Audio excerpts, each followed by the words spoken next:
just wanted to mention a little bit about where the idea for the forum came from. It really came from the controversy around the question of Muslim women's dress, more in European countries, I think, than in Australia. So in France, as you may know, a parliamentary panel recently recommended that fully covered Muslim women be barred from citizenship, social benefits and access to the country's public sphere. And President Sarkozy, of course, has suggested that the burqa is a sign of subservience and not welcome in France. The United States President, on the other hand, has suggested in his Cairo speech last year that it's important for Western countries to avoid impeding Muslim citizens from practising religion as they see fit, for instance by dictating what clothes a Muslim woman should wear. He said, "We cannot disguise hostility towards any religion behind the pretence of liberalism." Those two conflicting perspectives are reflected in public debate in Australia, in letters to the newspaper, parliamentary comments and speeches, public speeches and forums like this. But there's of course been little formal action on the question.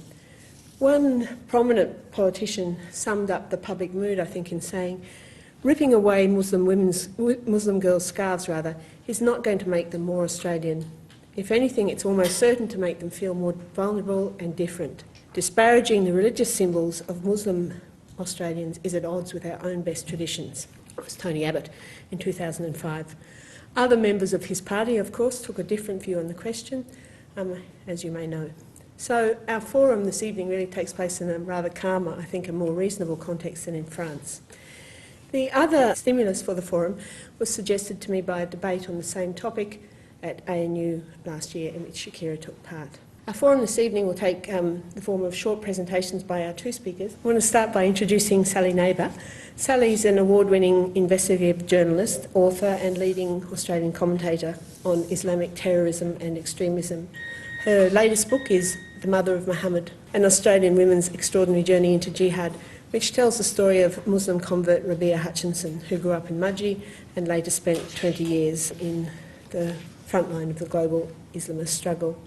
I just should mention, before I ask Sally to start, I didn't tell any of the speakers what to say, so I'm hoping that it will be very different perspectives, not only in terms of opinions, but different perspectives on the question. Hello. I was asked, Helen asked me if I brought a PowerPoint presentation, and I haven't brought a PowerPoint, you'll be pleased to know, but I brought my burqa, which I thought was more appropriate for the occasion. I bought this in Afghanistan during a trip there last year when I was researching my most recent book. I bought it in a market in Kabul, and the negotiations for the purchase were done by my driver and fixer because, of course, I didn't speak Dari. And it was interesting on many levels, but for one reason, because the vendor didn't seem to think it was at all odd that I took no part whatsoever in the purchase. I think it's, you know, the normal way things are done in Afghanistan. I've actually, by the way, feel free to try this on afterwards, experience it for yourselves. I've actually only put this on once in my hotel room in Kabul after I bought it, and I put it on in front of the mirror, and I was so horrified by the feeling of it that I had to take it off after a couple of seconds because I felt like I was suffocating, which you might also find if you try it on. To me, the idea of wearing this is anathema. It offends lots of things I believe in about myself and about my role and about women. But should it be banned? That's another matter entirely, in my view. I think we'd probably all agree that no other garment has been the source of such controversy, such passion, outrage even. And I think it's worth reminding ourselves that to many people it's just a piece of clothing. To many people it's just a sign of religious belief. But of course it's become so much more. It's become, I think it's fair to say, a symbol of the clash of civilisations if you subscribe to the view that that's what we're witnessing. It's a symbol of the rise of political Islam, which has been the source of such alarm in the Western world. To many in the West, of course, it's a symbol, or seen as a symbol, of the oppression and subjugation of women under Islam. So the burqa is many things to many people, and I think therein lies the problem, because it seems to me that we've appropriated the burqa and invested with it the meaning and significance that we choose for it, whatever perspective we're coming from. And often that meaning or significance is quite foreign to that which is attached to it by the women who wear it. So that for feminists, as I said, it's an emblem of misogyny and ill treatment of women. For the US government, it's become a symbol of why the Taliban has to be defeated in Afghanistan. Even I think the title of this discussion is telling in this respect. Banning the burqa, a forum on religion, sex and discrimination. So in that neat 10-word caption, we've tied up the burqa with religion and sex and discrimination, so they're all sort of bundled into one. It's a lot to invest really in a piece of clothing. Of course, it's not just a piece of clothing, it has become much more than that, but personally I think that the passion and outrage that's provoked by this garment is more about how we feel about Islam than about how we feel about the garment itself. So here we are talking about whether to ban the burqa. And yet I think even the debate itself, not necessarily the debate in this forum or this room, but the broader community debate in particular, suggests we don't necessarily even know what we're talking about half the time. I mean, this is a burqa. This garment is worn by women in Afghanistan and Pakistan. It well and truly predated the arrival in Afghanistan of the Taliban. I think it's probably been worn in rural Afghanistan for centuries. Now, of course, when we talk about banning the burqa, we're not talking about banning it in Afghanistan, and I think you'd have Buckley's chance of doing that. We're talking about whether it should be banned in France, for example, where the government is under pressure from a certain section of the parliament to ban it in public institutions. In Australia, where there's been a similar sort of debate about whether it should be banned. And yet women in France and Australia don't wear the burqa. This garment is peculiar, and please someone correct me if I'm wrong, but as I understand it, peculiar to Pakistan and Afghanistan. The garment that women in France, or, well, I should speak about Australia really because that's where my experience is, but, you know, the black veil that you see women wearing in the streets of Lakemba sometimes, which I assume is the same veil or similar to the veil that's worn in France, is called the niqab, and it's a scarf that is attached to, you know, the hijab and the rest of the outfit. French women don't wear the burqa, and yet the French government is discussing banning the burqa. And I think that the terminology is telling and a sign, I think, of, I wouldn't say the ignorance, that's too strong a word, but just a sign of the profound misunderstanding that there is in this debate of the garment itself, of Islam, of the place of women in Islam, and so on. As I've said, the burqa or the niqab, the veil, whichever manifestation it's in, is many things to many different people. In Iran, for example, I want to read you a short passage from Geraldine Brooks's book, 9 Parts of Desire, which many of you have probably read. But she talks about how in Iran, during the revolution of 1979, in which Ayatollah Khomeini and his people swept to power, the donning the hijab became a political as well as a religious act. Now, the background to this was that in 1935, the father of the then Shah of Iran had banned the burqa, or the chador as it's known in Iran, and had introduced quite draconian enforcement of this ban. And Geraldine Brooks writes that as revolutionary pressure mounted in the late 1970s, wearing the chador became a symbol of protest against the Shah and his Western backers. She spoke to one woman who'd been involved in that protest movement, and she talked about how wearing the chador was first and foremost for her a political act. These women that she spoke to talked about the fact that Western dress they saw as a form of imperialism, which turned women's beauty into a product of capitalism to be bought and sold. And she continues that for women in Iran at that time, the chador had the same purpose as the denim overalls worn by militant American feminists at the time. And that is that the chador symbolised liberation, and the women who wore it like a flag. Now, of course, that's an entirely different situation from the situation of women in rural Afghanistan. I don't suggest for a moment that the burqa in that part of Afghanistan is a symbol of liberation, far from it. But I think the point to be made is that the garment or the garments that involve covering the face are worn in many different ways and for many different reasons in many different countries. I think in Afghanistan women probably have little or no choice about wearing them. Clearly in Iran it was the case that women very deliberately chose to wear them as a political symbol. And it was similar in Indonesia, where in the 1970s and 1980s the then President Suharto had banned or suppressed overt expressions of the Muslim faith or religiosity. And women in Indonesia did the same thing at that time. The woman who was the subject of my book, Rabia Hutchinson, was there among the Islamist student movement in Indonesia, and they began wearing the niqab in the very same way as a symbol of protest against the Suharto regime and its oppression. And of course, in that time, many people were arrested for their Islamic beliefs, and Amnesty International deemed them to be prisoners of conscience. In Sydney, of course, it's a very different situation again. In the southwestern suburbs of Sydney, you will find among the so-called Salafi community that there are a significant number of women who wear the niqab. I've met a lot of these women, and my view of this has changed over the years since I've met these women. I used to recoil in horror when I saw women on the streets of Australia covering their faces. I have now come to know some of these women, and I know that they're not straight off the boat or the plane from Saudi Arabia or Somalia. A lot of them are Australian-born converts to Islam. They're not being made to wear it by their fathers or their brothers. They've chosen to wear it. And they've chosen to wear it, well, for religious reasons, really. These aren't political activists. These are just women who subscribe to a particular interpretation of the Quran, which tells them that it's a good thing for a woman to cover her face. And these are tough, feisty, independent, very strong-willed women, and they have to be, because every day they step outside their front doors with that veil on, they cop abuse.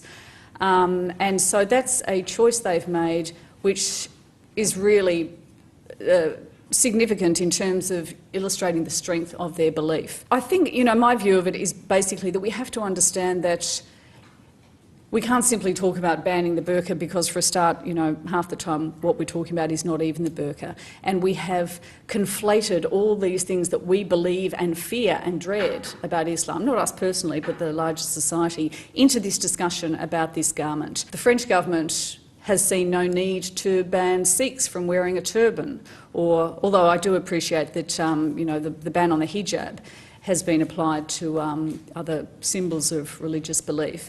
But it's really only since the growth of a significant Muslim population in France that the government and community there have been so alarmed by this that they have suddenly felt the need to ban this garment. And I'm absolutely sure that banning it, if they go ahead, or if any government does that, will only convince the people who wear it further of the importance of wearing it, and will only aggravate the grievances that they already feel about Muslims, in their view, being persecuted.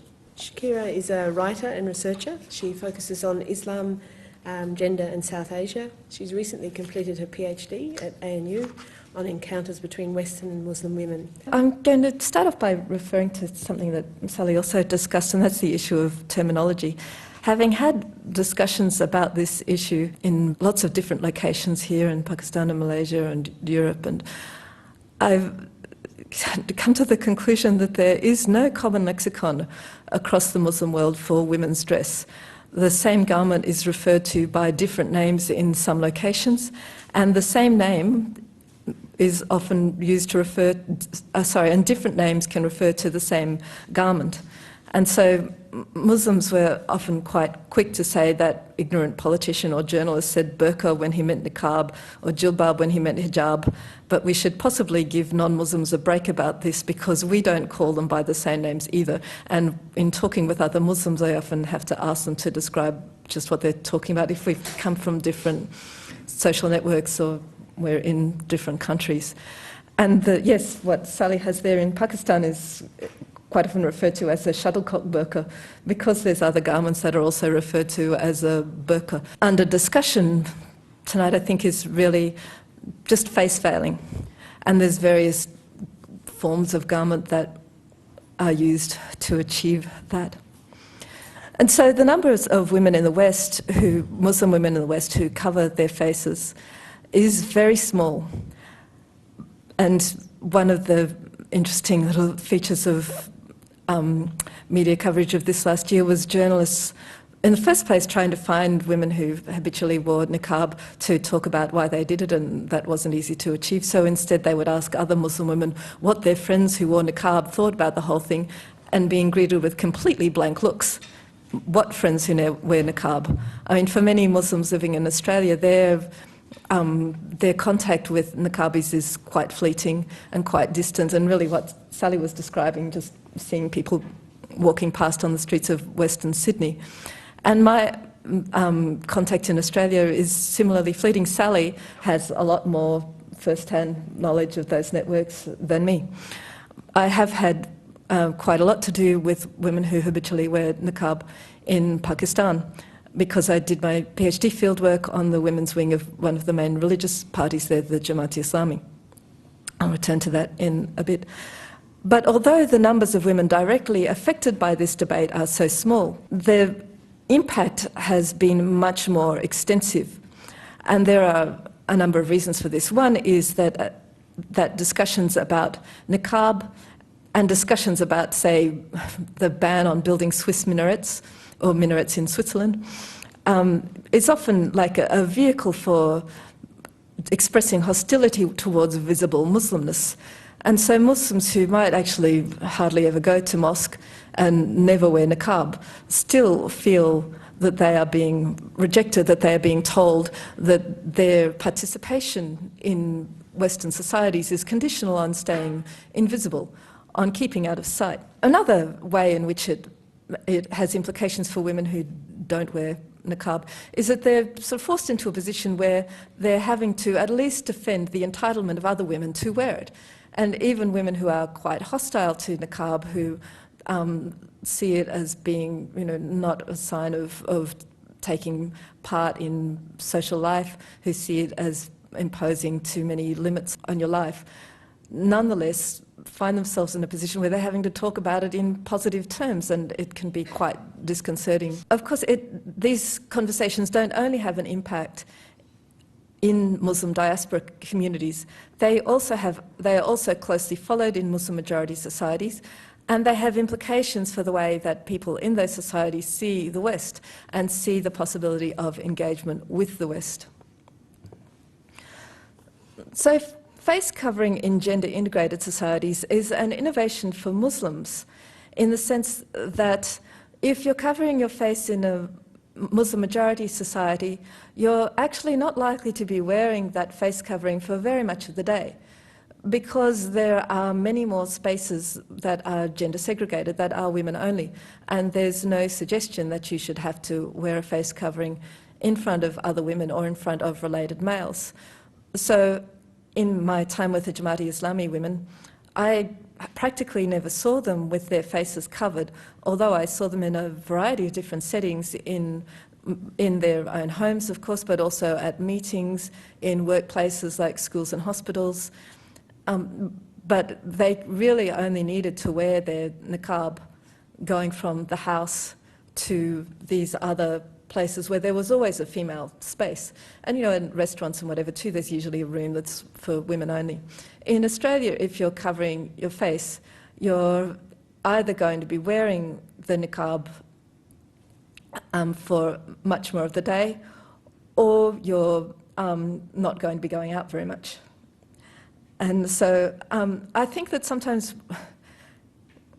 in our desire to address the entitlement to wear niqab, we kind of overlook the difference between wearing it in Muslim majority societies and wearing it in Australia, just in practical terms. Like a few years ago, there was a legal case in Britain of a school assistant wanting to wear niqab while teaching and having a discrimination case. And there were lots of, well, not only Muslims, non-Muslims too, coming out and saying, well, of course there are women teachers who wear niqab in Saudi Arabia. Well, they're not what they're teaching. Even if you're teaching in a girls-only school in Britain or Australia, if it's not a Muslim school, you're still going to be having to deal with male staff, or certainly the possibility of an adult male walking into the classroom, so you're likely to be wearing the niqab while actually teaching, while dealing with children. That's not something that happens in classrooms in Muslim majority societies. So I'm not suggesting that that's a reason for banning face covering in Western societies, but I think we ought to be conscious of the different locations and the implications of those different settings. Talking now about the Jamaat-e-Islami women, as Sally talks about the women that she met here, they are not at all subservient. They have very full and very independent lives, in the sense that they are following the path that they choose. And some of my interviewees were members of Parliament, There was, incidentally, a fuss when they first entered Parliament because of security concerns, the same kinds of security concerns that you see cited here. And the women said that they could easily be told who they were. They didn't need to show photo ID because they carried green folders that were issued to all members of Parliament. And there was responses of that anybody could get a green folder. And I'm actually not quite sure how that was resolved, but anyhow, I think it did not involve them having to reveal their faces. In sounding actually quite like a certain type of feminist discussion of body images, that wearing that kind of covering meant that they were not being exploited by advertising, that their bodies were their own, that they were that they were not being marketed for their bodies, that they were being appreciated for their minds, for their intellects, and for their commitment to Islam. And really, as far as assertiveness was concerned, they could bulldoze straight over me any day. I remember when I was arranging one meeting with them, I asked the clerk at the hotel where I was staying to put me through to make the phone call, but he knew who I was calling, he knew what I was doing, and he said that he'd make that phone call on my behalf, which he did do and was quite patronising about. And when I got there, my interviewer was absolutely outraged and that she'd been patronised herself by this male, and she said, just because of what I believe in and because of how I dress, which the clerk could guess how she dressed because of the party she belonged to, they think I have no brains, that I don't speak English. He'd spoken to her in Urdu, although she was responding to him in English. They treat me as though I'm stupid, and that did make me take pause, because here was she, wearing this supposed symbol of subservience and belonging to this patriarchal party, who had refused to allow this man to push her around, whereas I, the independent feminist, had allowed him to completely take over my work schedule, actually, and arrange it on my behalf. So, yes, they are not at all subservient, but that doesn't mean that I don't question their stance, not on their choice of their own dress, but their lack of reciprocity. The issue of hijab in French public schools was a hugely important issue for them. They cited it again and again as showing that the West did not live up to its own stated ideals. It was not allowing French schoolgirls choice. And they held demonstrations outside the French embassy to express their outrage on this. And they talked about French schoolgirls and choice all the time. But they did not extend that same choice to women in the Northwest Frontier Province, where their party had just taken government and where they were attempting to regulate women's dress in government offices and broadcast in public, and where there was a campaign of defacing posters with female faces. And in my limited contact with women who wear niqab in Australia, there is a similar lack of reciprocity. It's not easy to show support for women who are not showing support in return, or not so much to you, but to women in Muslim majority societies. There is that sense that you're standing up for people who are not going to stand up for you, if you're in the unlikely situation that you'd ever need it, who are not being similarly reflective about the situation of women in Iran, say, or Saudi Arabia or Pakistan. But I don't think that reciprocity is a condition of having certain rights in society. People are entitled to those rights whether or not they extend them to others. I would modify that by saying that the right to wear a headscarf might not be subject to the same anti-discrimination laws that would cover, say, other forms of religious expression. I don't think there are many occupations that you can't do while wearing hijab or wearing headscarf, except maybe a glamour hair model. I think that in some occupations, teaching, for example, that do require face-to-face contact with men and boys, then you might have to accept that that occupation is not going to be open to you unless you are prepared to take off your scarf in those circumstances. But in terms of your entitlement to wear it and to live a more limited social life, as the price, well, It's actually Helen who told me that Voltaire never actually said, I may not agree with what you say, but I will defend to your death the right to say it. And so I will modify Voltaire and say, I may not agree with what you're wearing, but I will defend to the death your right to wear it, and I won't expect you to defend to the death my right to wear what I'm wearing. You don't have to. It would be nice if there was reciprocity, but I'm not entitled to expect it. You know, I'll just leave it at you are entitled to wear what you wish to wear. Now, I agree, I don't want to get into the prudential thing, that if you ban it, then you're only going to make things worse. I agree with it if you do. But I would, in the same moderation that's been expressed on the other side, I would at least like to advance an argument in principle why the burqa should not be worn and why people have a right to express the view, and governments might even have a right in principle to take measures in that direction. Let me say by preface, I don't see this as a matter of gender discrimination, as whether women are feisty or not, as a matter of religion, what we call it, religion for me, and so on. To look at that way is, for me, a category error. It is fundamentally to misrecognise what it is we're talking about, what is involved here. Let me put it this way, that I think rather than turning on those things or questions of multiculturalism and affirmations of cultural rights, however worthy those concerns are, I think what is involved here is the ethics, the performative, interactive ethics of modern citizenship, the etiquette of civil sociability, about which I'll say something more in a moment. But let me say how I got into this. In response to a couple of things in the paper, I wrote a letter to the paper under the heading Veiling, Recognition and Citizenship. I see no problem at all in all or many or some or any of us going about wearing Sikh turbans, Jewish skull caps, Muslim headscarves, white pilgrim caps, or as I do, a kubra hats, any of these or none, and I see no problem at women wearing, and Malay women do, a selendang, a headscarf, any manner of these things.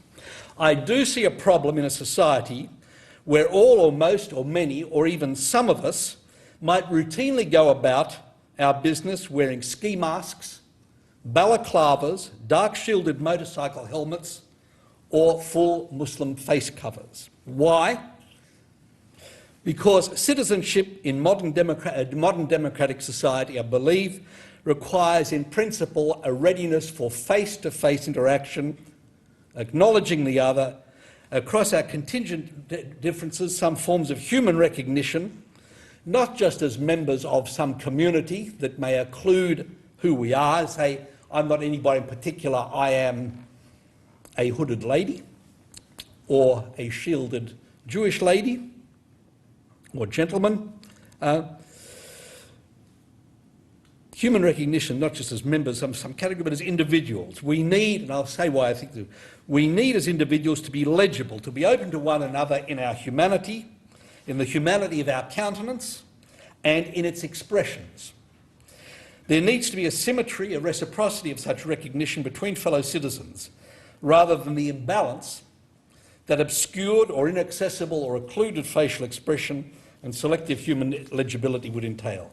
Such openness to others, to one's fellow citizens in the public world, is, I believe, fundamental to trust, to signalling our readiness for trust, to trust one another, to share a world together.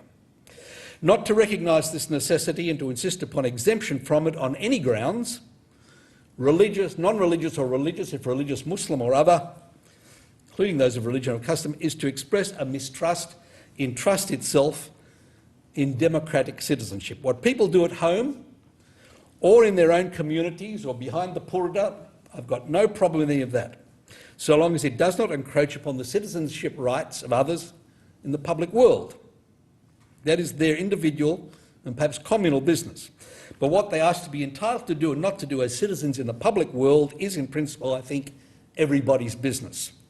Being open to others intellectually and culturally and also facially is intrinsic to that good faith negotiation of human recognition and common shared citizenship. In my words rather than his, it was what then British Home Secretary Jack Straw had said a few days earlier before the press processed the dispute then, 2 or 3 years ago, with its characteristic simplifications and distortions before the predictable outbursts and distortions the ensuing misdirected outrage, and before the media further applied its processes to the second-order shaping of that outrage.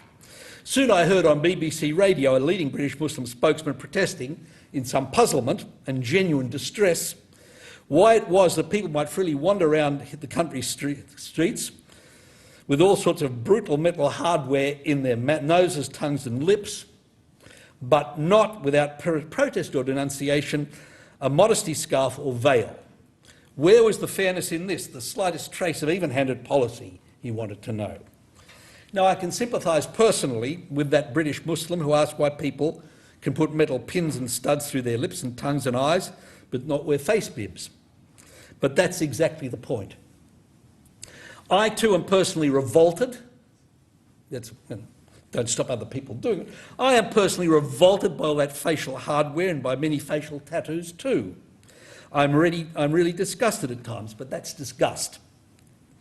My disgust at how these people choose to make their faces and expressions publicly visible, available, like it or not, to public inspection, what they do to modify and enhance their facial expressions, even in grotesque ways. Grotesque though it is, it does not stop me seeing and knowing them as they choose to be by individual presentation and even, to me, bizarre self-modification. On the contrary, what they do is aesthetically horrifying to me, and what kinds of people they so choose to construct and in florid public display advertise themselves as is for me something between an abomination and a nullity. So I may wish they would make less of an exhibition of themselves and who they want or imagine themselves to be, but eager to shock, they do not hide themselves, make inaccessible the identity that they adopt or choose to affect. Serious facial veiling and occlusion do. They do that. They too express very, very publicly the choice of an identity. They signal an identity that conveys one overriding public message, that their bearers is an identity that is not publicly to be made available, a personality that must remain opaque. It speaks of an identity that is withheld, that denies that it shares this world, as modern citizens do, and recognise with others, however they may differ from oneself. That is why veiling and facial occlusion are different from displays of punk features, and why, unlike the sadomasochistic self-decorative techniques of these young people, they offend and run foul of what many of us consider the interactive ethics of democratic civility, recognition and citizenship. Such a claim may seem unduly, even selectively prescriptive and arbitrary, but is not.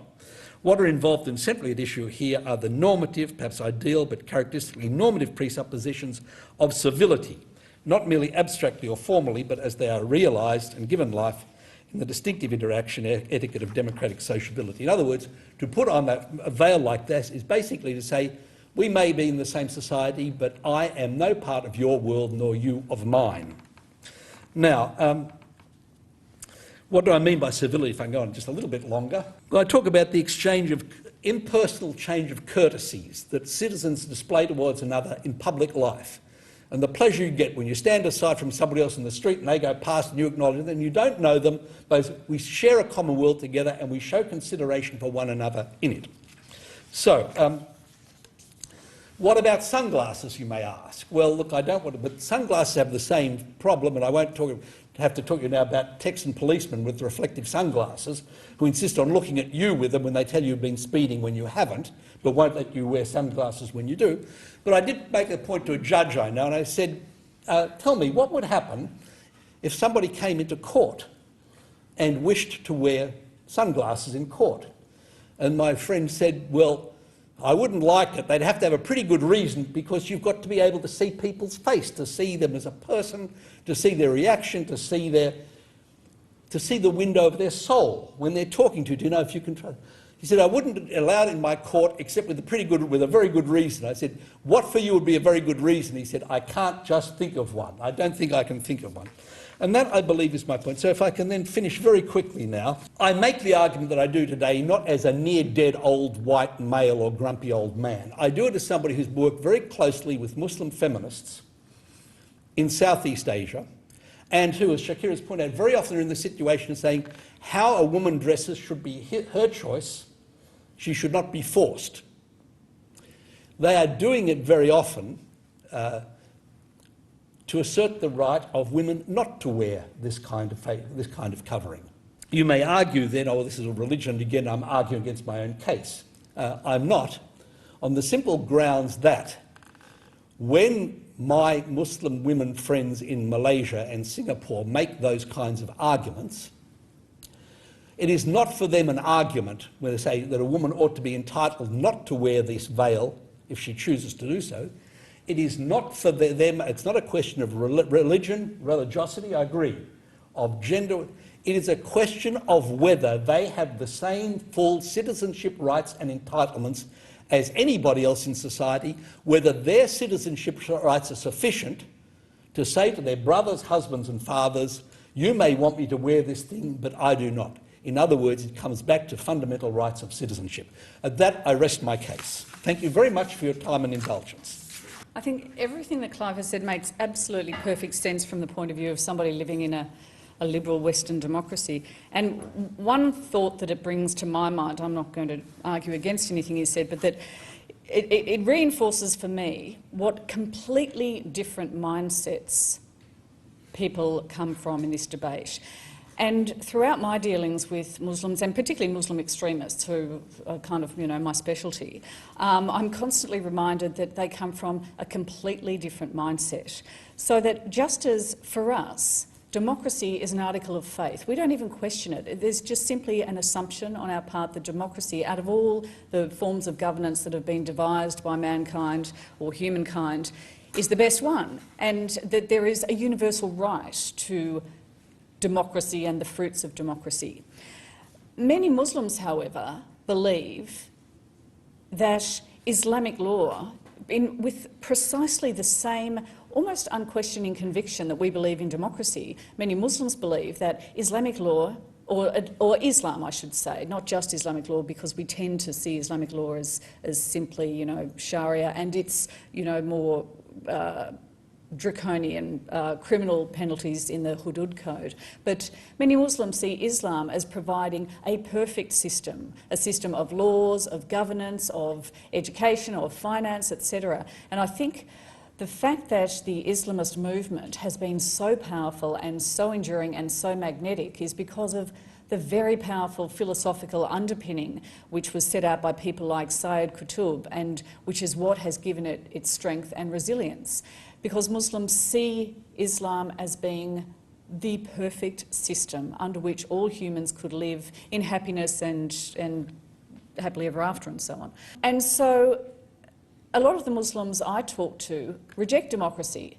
And of course we know that people like Abu Bakr Bashir and the extreme Islamist leaders specifically and explicitly reject democracy. They say that man-made laws usurp the sovereignty of God, and that only God's laws need to be followed. And this is what they preach to their followers. And of course, that's extremely problematic in some ways, because it gives people, they feel, a licence to ignore and breach human laws or man-made laws. So just getting back to Clive's points, I think, from the perspective and the prism of someone living in a Western democratic society that takes it as an article of faith that is the best way to live, all that makes perfect sense. But I think it's worth remembering that many Muslims, well, extreme or fundamentalist or Salafist or whatever we want to call them, believe that actually the man-made laws prescribed under, the God-given laws prescribed under Islam are far superior. And it's those laws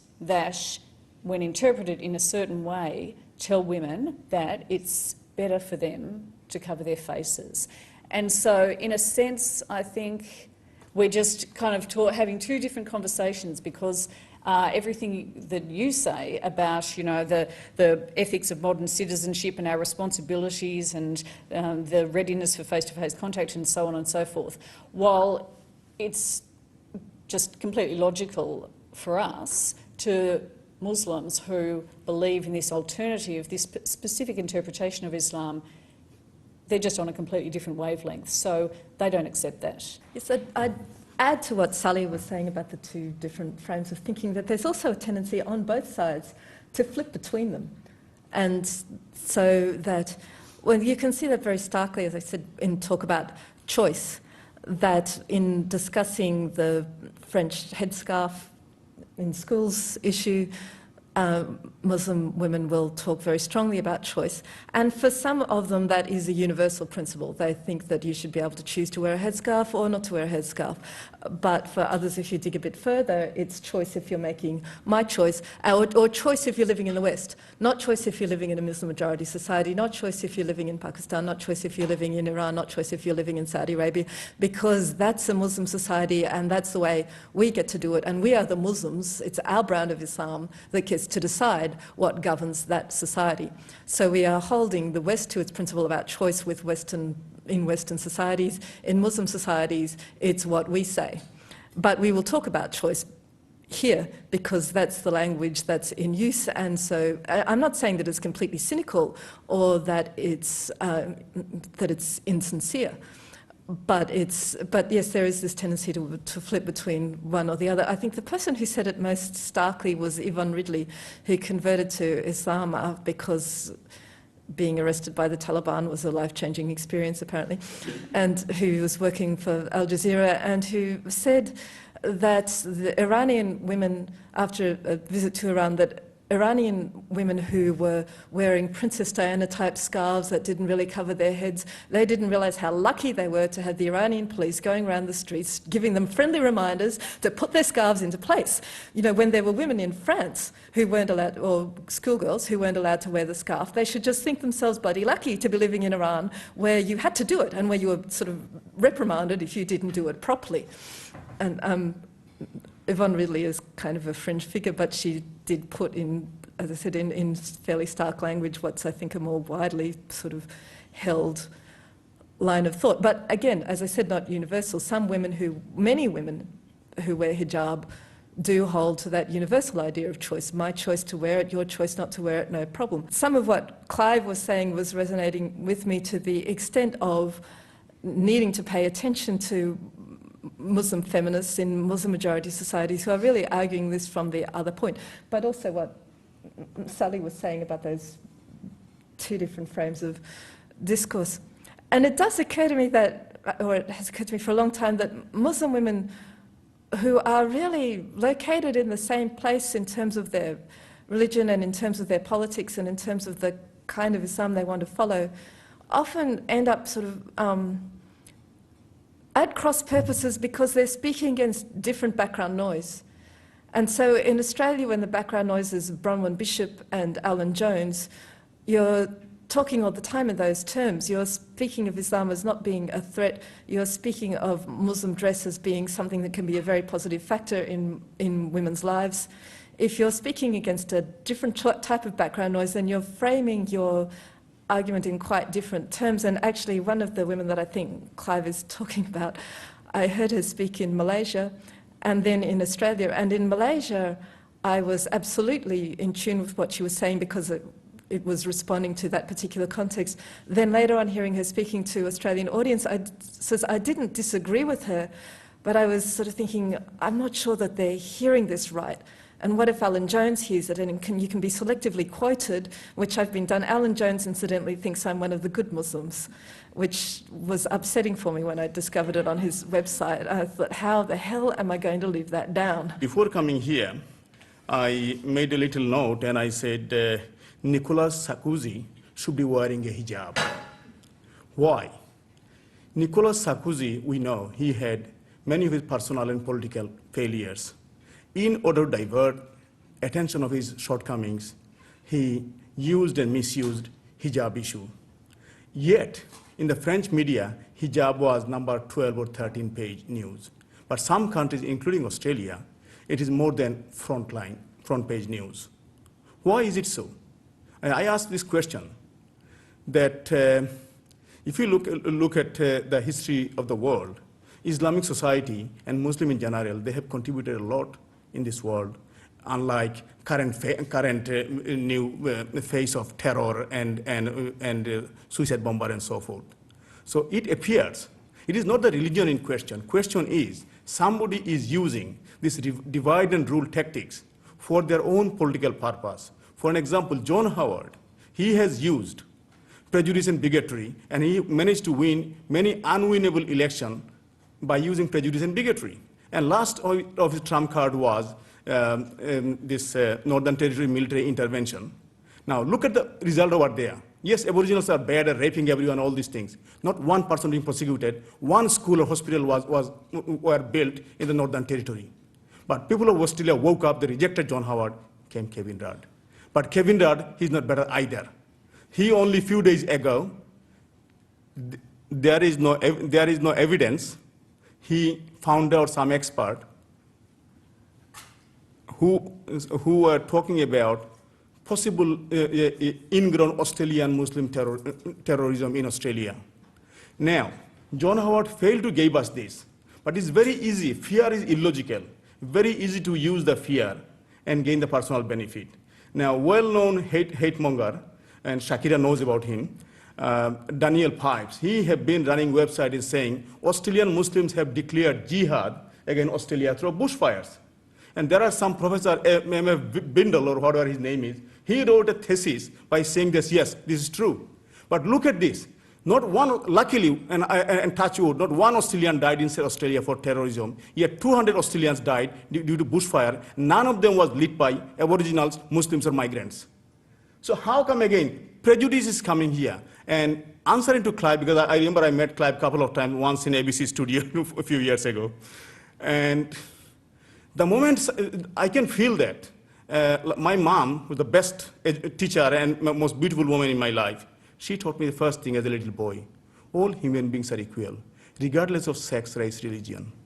And as I grew up, and I learned various philosophy and religion, particularly Islam, and I found that it's correct. If anybody got any doubt, please go and Google Omar's convent, second Caliph of Islam, Omar, who went to Jerusalem, how he gave the right to Muslim, Christians and Jews and everybody equal right and protection under the Islamic law. So it is not all Islams are Taliban and killing everyone. So I'm concerned about that prejudice factor injected in burqa. As I said, I don't care if somebody wears a burqa or not. And I do mind when people like Alan Jones, he seeks his moral guidance from the toilet blocks of the suburbia. He gave you the lecture of morality. I said, give me a break. Who is he? Why he is worried about telling somebody what to wear, not to wear, when he does what, I don't tell him what to do or not to do. I read 3,000 pages boring Cronulla riot report, 130 pages were directed against Radio 2GB, who have incited Cronulla riot, and yet no one managed to prosecute 2GB, yet a couple of hundred kids are suffering because of this. So we got a very imbalanced thing. So what my bottom line is, let's get a balance here. Don't make us and them, he or she, and create a division here. Talk some common sense and allow everybody to talk. Go to the mainstream media. You cannot hear any Muslims, Arabs, or migrants presenting their case. They're shut out of there. So let's respect the real democracy, have a free speech for everyone, and reject prejudice and bigotry and political of hate. Thank you very much.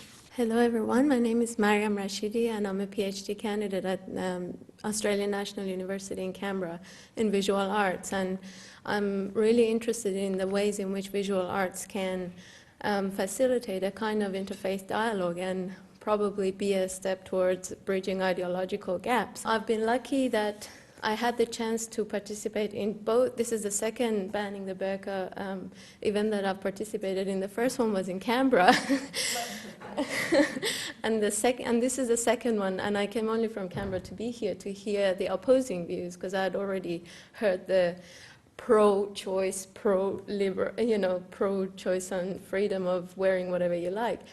And I'm pleased to hear the second opposing view was from a male figure. But what I found interesting was the commonality between the two discourses. The first one, the high-profile feminist TV presenter, Virginia Hauser, talks about the veil as being the symbol of oppression and repression and patriarchy.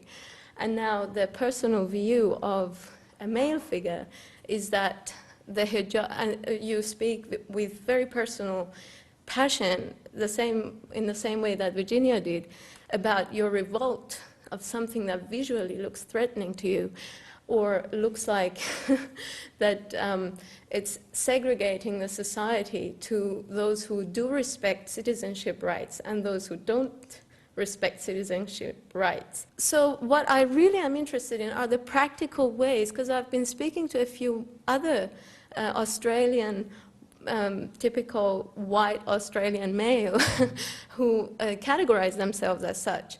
And they told me, when I told them about my research, that you know what is interesting is that there is so much mystery around a woman with veil.